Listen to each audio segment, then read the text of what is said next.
കാവൽക്കാർ, ഹിന്ദി പറ ചൗക്കിദാർ. ഇന്ത്യയിലെ ഏറ്റവും വലിയ പ്രശ്നമാണ് ചൗക്കിദാർ. സ്വത്രം പറഞ്ഞുകൊണ്ടിരിക്കുക.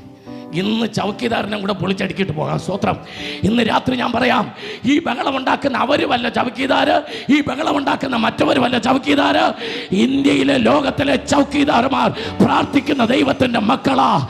കാവൽക്കാരാ, കാവൽക്കാരാ, രാത്രി എന്തായി എന്ന് വിളിച്ചു ചോദിക്കുമ്പോൾ മറുപടി പറയുന്ന, രാത്രിയും പകലും ദൈവത്തോട് സംസാരിക്കുന്നവനാണ് ഈ ലോകത്തിലെ ചൗക്കിദാർ. ഹല്ലേലൂയ. ആർക്കെങ്കിലും സംശയമുണ്ടോ? യഹോവയായ ദൈവം ആദാമിനെ തോട്ടത്തിലാക്കി. ആദാമിനെ തോട്ടത്തിലാക്കിയിട്ട് പറഞ്ഞു, പറ തോട്ടം, പറ, കേട്ടില്ല എല്ലാവരും, നിങ്ങൾ പറ, തോട്ടം കാക്കണം എന്ന് പറഞ്ഞാൽ ആരാ? ആദാം തോട്ടത്തിൻ്റെ ആരാ? ചൗക്കി